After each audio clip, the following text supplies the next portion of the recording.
The regeneration scene at the end of The 10th Planet, Episode 4, is possibly one of the most famous scenes in the whole of Doctor Who. While the episode is missing, we have plenty of material to help us visualise this vital moment. We have the Blue Peter clip of the regeneration itself, footage from the 8mm clips, telesnaps, and the off-air audio recording. But despite all of these elements, there is still a small gap that we don't know about. Let's start with the off-air soundtrack. This will tell us exactly how long the scene in question should be. Following on from the film insert of Ben and Polly outside of the TARDIS, the scene lasts for 65 seconds before the closing theme tune begins. This is the basis of our timeline for the scene. Next, we have the regeneration footage itself. This survives thanks to the scene being featured in an episode of Blue Peter from 1973. Now, over the years, this clip has been redubbed more than once.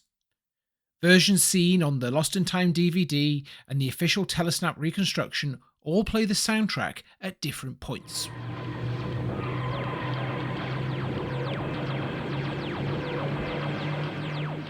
So, let's assume that the version that appeared on Blue Peter is as broadcast.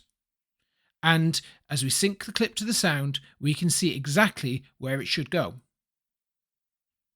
But there is a lot more to this clip than meets the eye.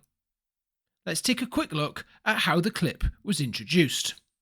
Quite a clever solution. We can see, from closer examination, that at the very start of the fade, we can see the same camera angle of the TARDIS floor. There is a telesnap of the Doctor lying on the TARDIS floor just before Ben and Polly come into shot. This allows us to fill in another second of footage on our timeline. The same can be said at the end of the clip, where there is another fade back into the Blue Peter studio. Again, we have a telesnap, likely from the very end of the regeneration sequence. At the end of the scene, through the noise of the TARDIS, we can hear the closing theme being faded in, along with the computer noise unique to this story. If we look back at episodes 1 to 3, we can see that when the credits fade in, the picture is faded to black very quickly. It's highly likely that this would have been the same for episode 4. So after another couple of seconds of the shot of the new Doctor on the TARDIS floor, which we don't have, the end titles begin and the picture is quickly faded to black. This helps us to place the Blue Peter clip and understand what footage may have been just before and just after it ends. Let's now go back to the start of the scene. Of the telesnaps taken, there is only one which contains something that we don't see in any of the clips, and this is a close-up of the TARDIS control panel. Looking at the camera script, this states that this is indeed the opening shot of the scene. It then indicates that the camera tilts up to show the Doctor at the controls. If we look at the first shot on the 8mm film reel, we can see that this is likely to be the same shot just after the camera tilt. From this, we can deduce that the opening seconds of the regeneration scene start focusing on the TARDIS controls operating by themselves, tilting up to see the Doctor at the console. How long this would have lasted isn't easy to deduce. The 8mm footage from this scene presents a challenge, as there is no dialogue and no specific action to help connect the picture to the soundtrack. Added to this, the 8mm film plays faster than the original episode. We can use clips from earlier in the episode, where we do have dialogue, to get a better idea of the speed at which this footage should be played at. This is where things get even more interesting. The clip of the build-up to the regeneration has always been treated as a single clip. My theory is that there is at least one break in this clip, and we're possibly missing no more than a few frames of footage. Let's return to the camera script. This episode used 5 cameras, 4 of which were used to record this regeneration build-up sequence. Cameras 1, 2, 3, and 5. And if you're wondering where camera 4 was at this moment, it was over on the tracking room set, pointing at Patrick Troughton, ready for his side of the regeneration sequence.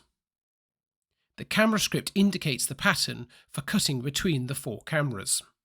Camera 1 was aimed at the TARDIS console for the opening shot, to then move into a mid-shot of the Doctor at the control panel. You'll note that the camera script refers to camera 1 pointing at column, but in this instance when they write column, they mean the TARDIS console.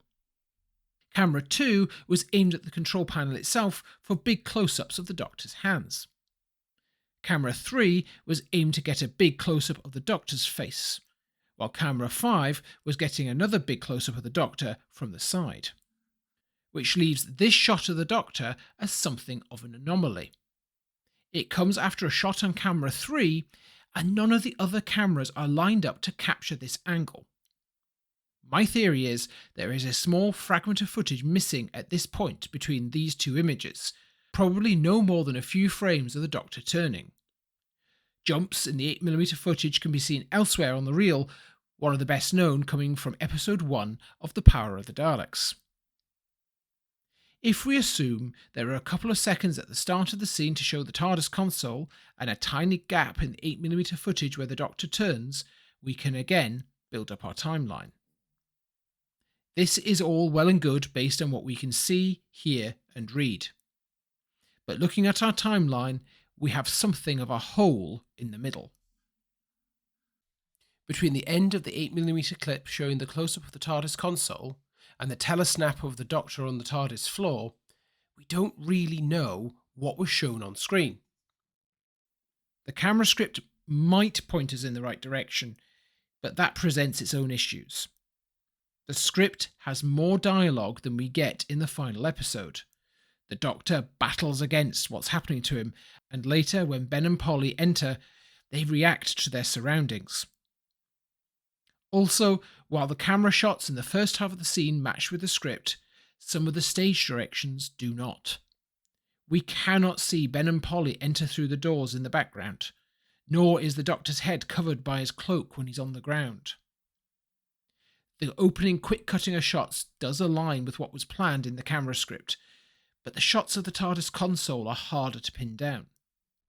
The camera script tells us that the 3 shots of the TARDIS console were taken on camera 5, camera 2, and then back to camera 5. But these camera angles don't easily align with where the cameras had previously been pointing. Also, camera 5 would only have a few seconds to move from pointing at the control switches to pointing into the TARDIS column. This and the removal of the dialogue suggest that changes were made to the second half of this sequence late in the day.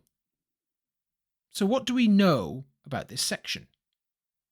Firstly, it's approximately 7 seconds long. We know that Ben and Polly enter the TARDIS and they each have a line. Doctor! Please help him! No, leave him. And it ends with the Doctor lying on the ground. If we've timed things right, the cine footage runs to just before Polly's line. It's likely at this point we would have cut to a shot of Ben and Polly inside the TARDIS reacting to what was going on. I suspect that the Doctor's fall to the ground was off-screen, saving William Hartnell, not having long recovered from a bout of illness, having to fall dramatically onto the concrete studio floor, and that this might have occurred during the close-up shots of the TARDIS console. If this was indeed a single 7-second shot, we probably would have seen the console without the Doctor there, with Ben and Polly in the background already inside the TARDIS. Perhaps this shot was similarly composed to a shot from episode 1, although without Hartnell standing at the console. They cross the set to the prone Doctor, picking up where the Blue Peter clip begins. So, we might actually not be missing all that much. But, considering how well documented this scene is, it's really interesting to know that we have this small gap in our knowledge.